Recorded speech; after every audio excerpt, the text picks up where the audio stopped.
Hi hello నమస్తే. నేను మీ తూర్పుగోదావరి జిల్లా అన్వేషకుడి. ఈరోజైతే కాకినాడ జిల్లా తుని శివాలయంలో చిన్నారి జ్ఞానేశ్వరి తల్లిదండ్రులు ఈ రోజైతే పాప రుద్ర నక్షత్రం కారణంగా స్వామివారిది రుద్ర నక్షత్రం కారణంగా ఈ రోజైతే పాప పేరు మీద అయితే ప్రత్యేక పూజలు అయితే తల్లిదండ్రులు చేశారు. ఇప్పటికే జ్ఞానేశ్వరి అదృశ్యమై 38 రోజులు గడుస్తున్నా ఎటువంటి ఆచూకీ కూడా లభ్యం కాలేదు. జ్ఞానేశ్వరి ఎక్కడున్నా ఆయుర ఆరోగ్యాలతో క్షేమంగా ఉండాలని చెప్పి తల్లిదండ్రులు అయితే ప్రత్యేక పూజలు అయితే చేశారు. అలాగే యావత్ ప్రపంచం అంతా కూడా జ్ఞానేశ్వరి తిరిగి తన కుటుంబ సభ్యుల్ని కలుసుకొని అదే క్షేమంగా రావాలని కోరుకుంటుంది. Thank you.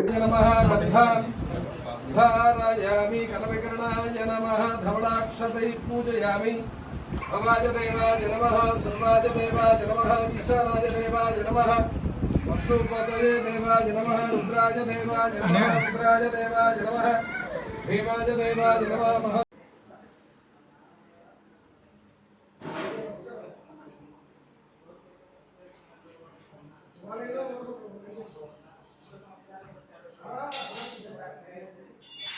ओके